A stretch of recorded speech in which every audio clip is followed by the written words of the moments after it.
Mesdames, Mesdemoiselles et Messieurs, fils et filles de lumière, chers internautes, je suis très heureux une fois de plus d'être en votre compagnie dans le cadre de votre émission quotidienne Méditation matinale. Tous les matins comme cela, de lundi à samedi, vous avez droit à une émission comme celle-ci. Tout le long de cette semaine, nous allons parler d'un sujet très important. Très important. Comment réussir selon Dieu? Comment réussir selon Dieu?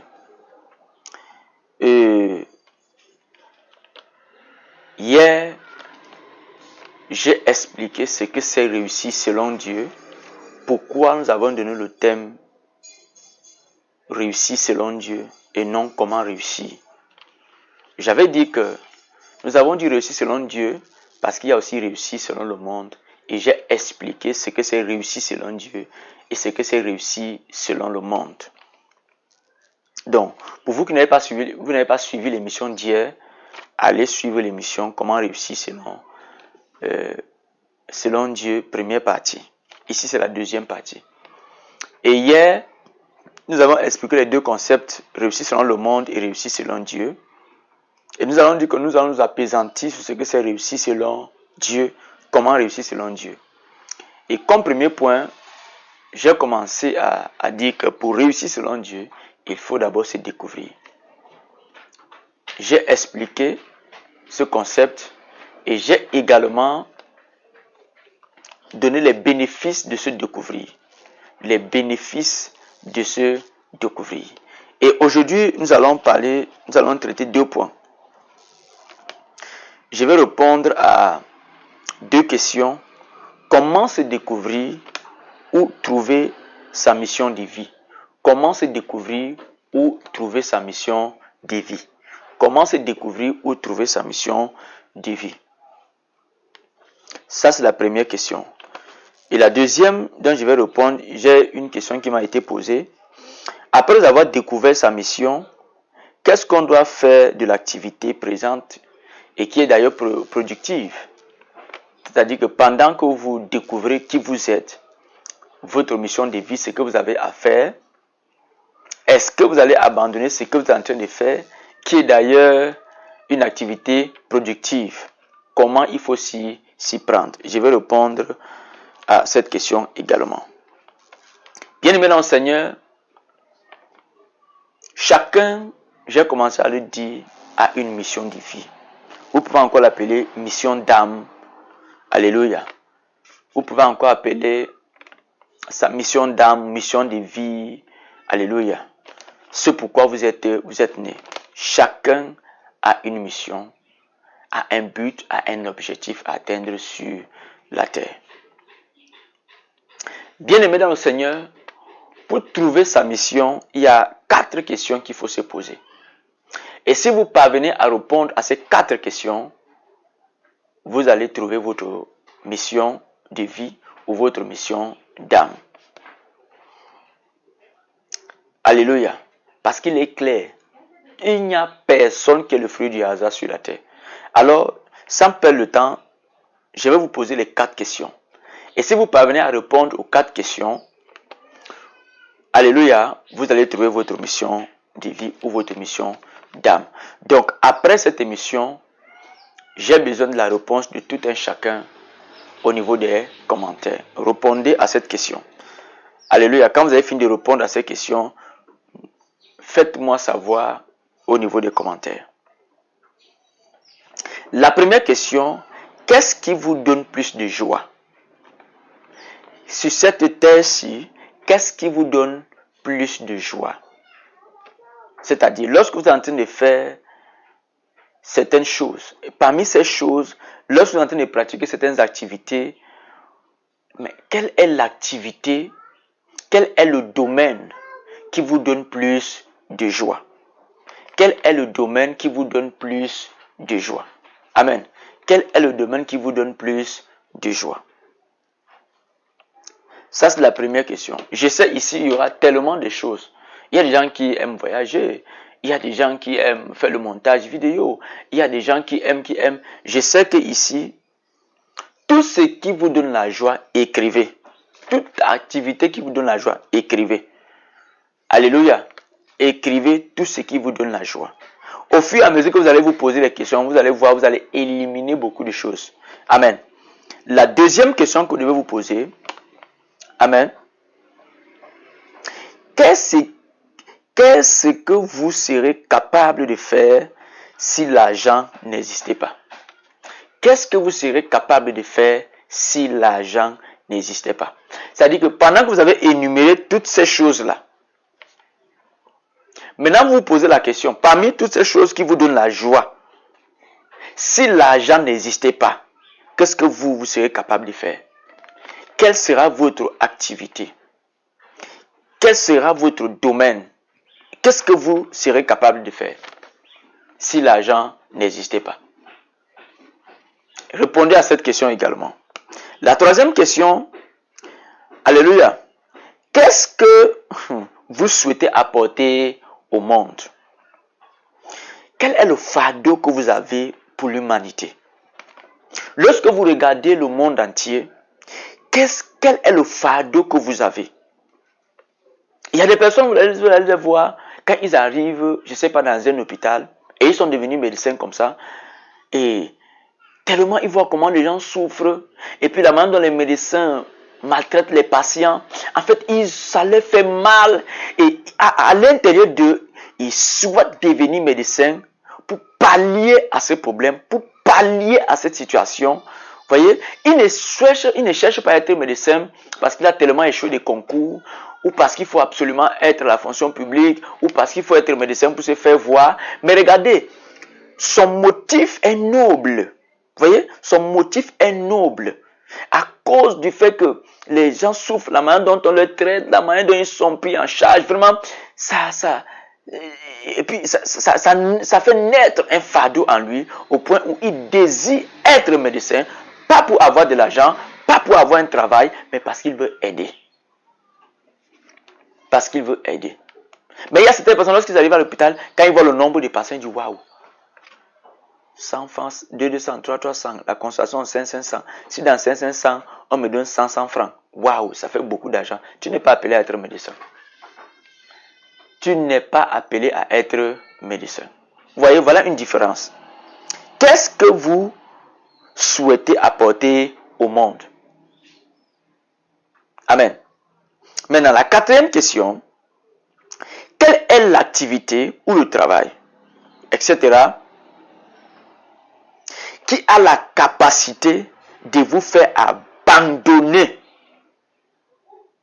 amen, d'autres activités, pour vous concentrer seulement sur elles? Je dis, quelle est l'activité qui a la capacité de vous faire abandonner d'autres activités pour elles? Quelle est l'activité là? Quelle est l'activité qui a la capacité de vous faire abandonner toute autre chose? Vous comprenez? À cause de cette activité-là. Répondez à ces 4 questions. Première question, qu'est-ce qui vous donne plus de joie? Quelle est l'activité qui vous donne plus de joie? Qu'est-ce que vous serez capable de faire si l'argent n'existait pas? Qu'est-ce que vous souhaitez apporter au monde? Quelle est l'activité qui a la capacité de vous faire abandonner toute autre activité à cause d'elle? Répondez à ces questions et vous allez trouver votre mission de vie. Alors si jusque-là vous ne trouvez pas votre mission de vie, écrivez-moi. Mais je suis convaincu que vous trouverez votre mission de vie. Et j'ai souvent l'habitude de dire, bien-aimés dans le Seigneur,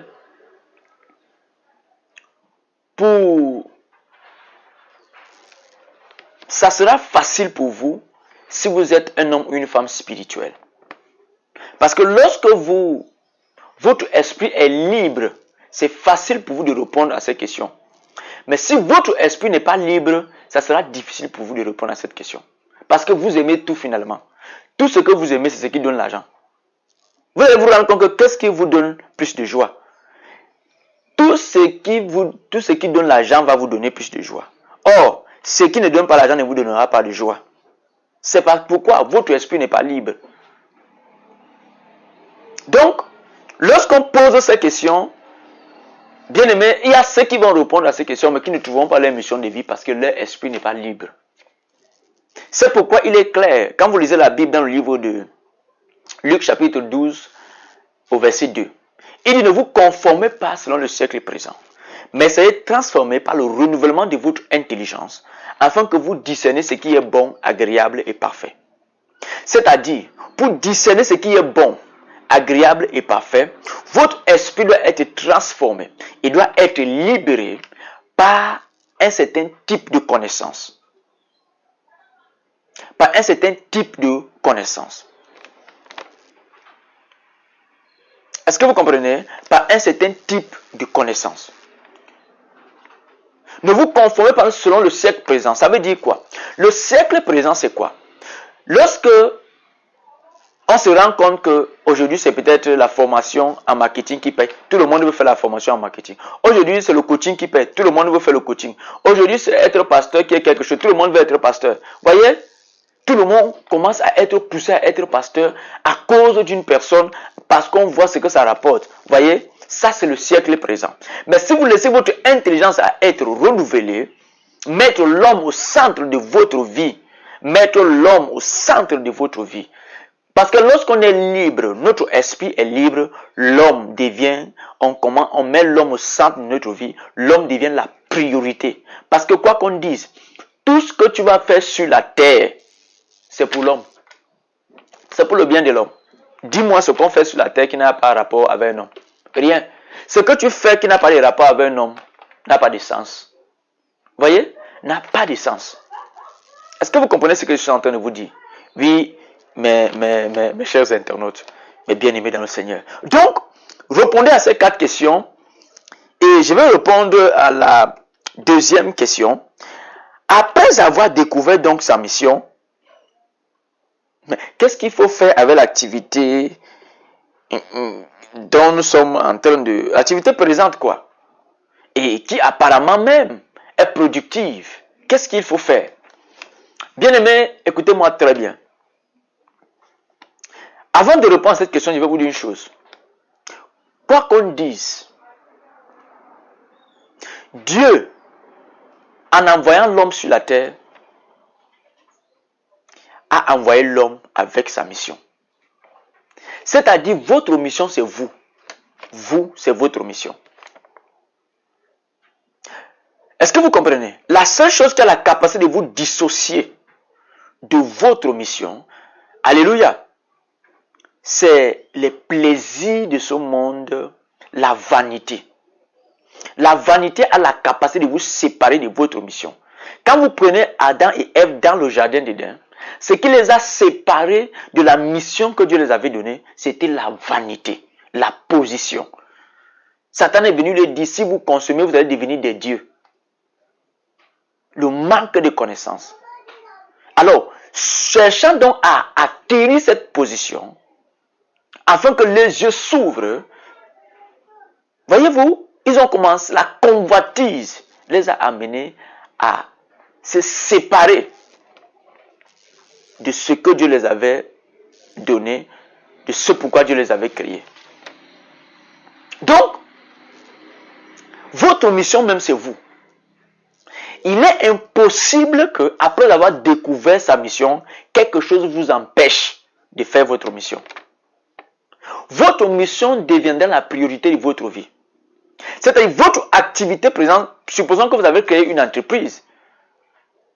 Vous étiez un homme d'affaires. Et maintenant que vous avez découvert votre mission, vous êtes appelé, supposons, à être un pasteur. Qu'est-ce que vous allez faire? Est-ce que vous allez abandonner votre entreprise pour être pasteur? Non. Votre entreprise peut continuer à fonctionner. Vous allez avoir un œil. Mais votre activité première, au-dessus de toutes les autres activités, va être pasteur. C'est un exemple que je prends. Va être pasteur. Le pastorat, autant pour moi. Vous voyez? C'est ça. On ne peut pas vous demander d'abandonner votre activité qui est productive. Alléluia. Mais, il y a des cas où ça ça nécessite absolument que vous abandonnez votre activité. Parce que si votre activité vous empêche de vous accomplir, de vous réaliser, d'accomplir votre mission de vie, alors personne ne vous dira d'abandonner. Puisque votre mission c'est vous, vous allez vous sentir mal à l'aise au point d'abandonner. Je prends un travail, je prends un exemple, vous travaillez dans quelque part et vous devez être là-bas de 8h à 20h.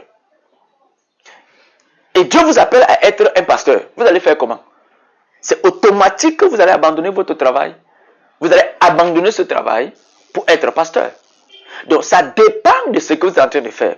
Si ce travail vous prend en plein temps, alors vous serez obligé de l'abandonner. Personne ne va vous demander. Puisque ce qui est à l'intérieur de vous va vous saturer au point où vous allez abandonner ce travail-là.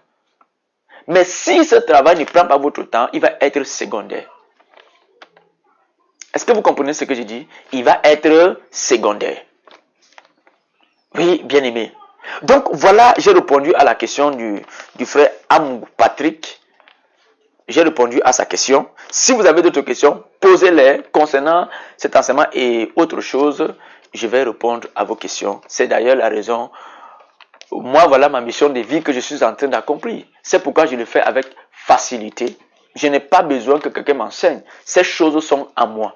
Je suis ces choses et ces choses sont à moi. Je les fais d'une manière naturelle. Je les explique d'une manière naturelle. Est-ce que vous comprenez? Oui, mes chers bien-aimés. Donc, je suis arrivé à la fin de cette vidéo. Que Dieu vous bénisse. Que Dieu bénisse votre vie.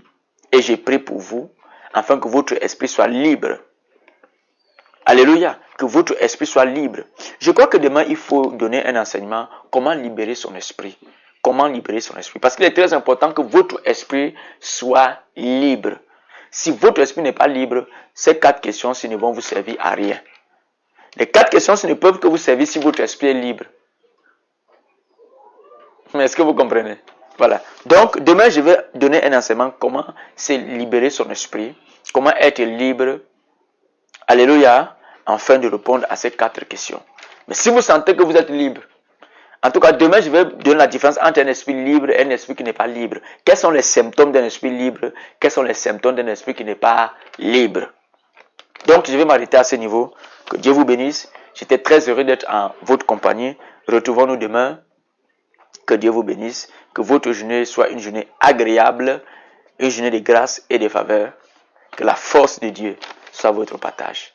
Je reste et je demeure votre serviteur, le messager de Dieu, le prophète Samuel Lagloire.